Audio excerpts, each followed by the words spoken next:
So Argylle was directed by Matthew Vaughn and stars a whole bunch of people, including Henry Cavill, Bryce Dallas Howard, Sam Rockwell, Bryan Cranston, Catherine O'Hara, Dua Lipa, Ariana DeBose, John Cena, Samuel L. Jackson. A whole bunch of people appear in this movie, and it's about this author named Ellie Conway. She writes this series called Argylle, and basically she tries to go on a holiday, but then she's encountered by a real life spy, and she's now on this mission because it's believed that she wrote about stuff that actually happened.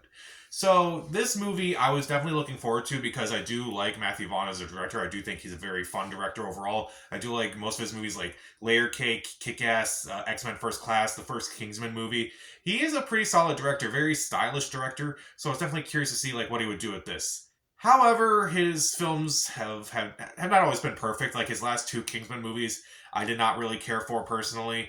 And so I was definitely kind of worried a bit with this movie too, that because his last couple movies were not particularly good, was this movie going to be as good as something like, say, Kick-Ass or Kingsman, or was this going to be as good as the Kingsman sequels?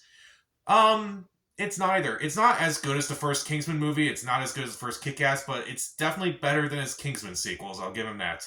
This movie's weird because like there are really good moments in this movie. In fact, when it's good, it's actually really good. But when it's bad, it's really bad. And also at the same time, I'm thinking it's like it's a fun time to watch, but like when you're thinking about it, there's so many things about this movie that just kind of don't work. But I'm gonna dive into all that. Let's start off with the things I do like. First off, I did think the actors did a really good job. Bryce Dallas Howard, who I'm usually not the biggest fan of, I thought she was actually really good in this movie. I liked her character a lot. I liked her story arc in this movie. It was actually really well done. Sam Rockwell is also really good as a nice comedic foil, and even his action scenes I thought were pretty well done as well. Among the other actors who do a good job, Catherine O'Hara surprisingly does a really good job in this movie. I didn't know like what her character was going to do in this movie. It's like, okay, she's not just some another comedic foil for Bryce Dallas Howard. She actually has stuff to do in the movie. It's like, okay, that's interesting. Bryan Cranston also is really good. Bryan Cranston's always good no matter what he does. Henry Cavill, he's also really good in this movie. His role is actually not as big as you would think, but his performance is also really good in this movie too. And also, surprisingly, Dua Lipa surprised me. I thought she was decent in the movie for her brief scenes, but again, I'm going to talk about those scenes later on. Also, the action sequences themselves are pretty cool. They're like there's like one on a train. Like the last few action sequences are really well done as well. They're stylish. They're over the top. They're fun. They're fun to look at. They're really well edited. I enjoyed the action sequences. Honestly, I would watch this movie again just for these action sequences. They're that fun. The soundtrack, I also thought the soundtrack was really well done as well. As like I was kind of like moving my head along to a lot of the songs that were just playing there. It's like, okay, maybe I'll go back to the soundtrack and listen to the soundtrack again. Listen to all these songs that were in the movie. At least that was fun. And admittedly, this movie can be funny. I didn't think the trailer was that funny. Like the jokes didn't really make me laugh because they really relied on Bryce Dallas Howard's cat in the movie. The jokes are a little bit better than what they are in the movie, and admittedly, they got me to laugh a few times. I would say that there's also a lot of homages to the spy genre, which you kind of got that in the first Kingsman movie, and I feel like there's definitely a lot more in this one. Matthew Vaughn is definitely in love with the spy genre, and that's not a bad thing per se, but like it's definitely noticeable a lot in this movie. And admittedly, there were several twists in this movie that kind of caught me off guard. They were kind of promoting it, saying, there's going to be twists in this movie. You better check it out to see what the twist is so you're not spoiled on it. And admittedly, there were a lot of twists in this movie where I'm like, that kind of surprised me. That kind of caught me off guard. And like how they all kind of like piece the puzzle together. It definitely works. And it's definitely kind of like makes you think, it's like, okay, maybe I'll go back and watch this movie and kind of like see like where things may have happened and like how like this scene in the beginning kind of like plays later into the end of the movie. It's like, I kind of like movies like that where it's like, maybe when you watch it a second time, you realize, okay, this is what they were going for, and like kind of like seeing how that plays later on. But as I mentioned, as much of a good time as I had while watching the movie, it's a movie that I think about, and I'm like, there's a lot about this movie that just doesn't really work. First off, there's the whole storyline with Agent Argylle with Henry Cavill and like all of his, all of his all of his like other counterparts like John Cena, Ariana DeBose, Dua Lipa. They don't really have too much to do, unfortunately, and it kind of feels pointless, honestly. Samuel L. Jackson also is very disappointing in this movie. He doesn't really appear too much in the movie. And again, I feel like a lot of these are kind of like paycheck gigs because like you could take out some of these actors like John Cena, Samuel L. Jackson, and you probably wouldn't miss too much. I honestly kind of forgot John Cena was even in this movie. And I felt like there were a few missed opportunities because, like, what they tried to do at the very end, like how I won't spoil it by any means, but it kind of doesn't really work for me. I just felt like they were kind of missing like some sort of connection to connect things together, and it kind of disappointed me. That's all I'll say. It's kind of hard not to spoil this movie if I'm being honest, so that's going to be a little difficult given some of the things that are in this movie.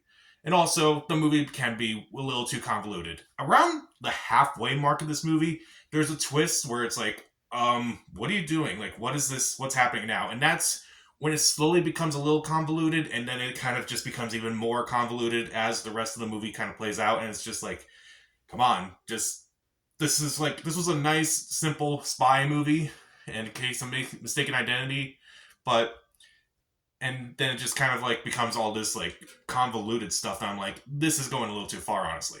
And on top of that, the movie is a bit too long. This movie is 2 hours and 19 minutes with credits, and honestly, they could have cut out 30 minutes of this movie and it would have been perfect.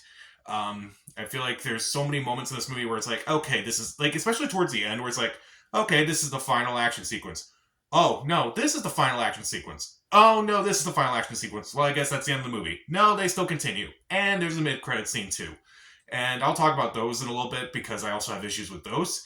Also, let's talk about, like, also, the cat in the movie. While the cat never annoyed me, per se, there were a lot of dark jokes involving that cat. I'm like, I don't feel comfortable with this. This feels a little too far. It's like, okay, there's one running joke that is like, okay, that's at least kind of funny at first, but it kind of like wears its welcome after a while. But then the cat gets involved in a lot more dangerous situations, and also they do something really horrible to the cat about halfway through the movie as well. I'm like, don't do that. Like, don't do that. Like, I'm just like, I try not to complain too much about things in movies, but like one of the things I really don't like is mistreatment of animals in movies. I just feel like it's just not funny. I don't think it's a really good joke. It's not a good look. And also, again, not every joke works. Like, again, some of the jokes from the trailer are in this movie and they just aren't funny in the theater. They weren't that funny in the trailer. And some jokes kind of wear out their welcome. Again, the first half is pretty funny. The second half, not so much. And also, the mid-credit scene and the ending make absolutely no sense to me. How is this even possible after everything that we learned in this movie? Why does this ending exist? And why does this mid-credit scene exist? I honestly don't understand. It kind of feels like sequel bait. That's all it is. It just feels like sequel bait rather than something that makes sense. Like, how is that even possible? Again, it's kind of hard to spoil this movie. It's kind of hard to review this movie without spoiling it.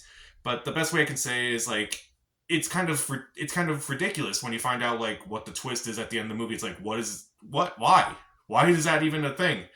Is it tie back into the spy genre a bit? Because like that doesn't really make sense either to me. Oh well. So Argylle has a few good scenes in this movie. It has a lot of good things in it.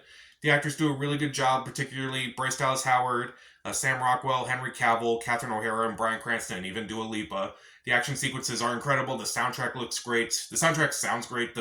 It looks incredible, I would say. It's admittedly a fun time overall. Like, I didn't hate myself while watching this. There were several movies I watched this year where I just absolutely hated myself for even sitting through it, and Argylle was not one of them.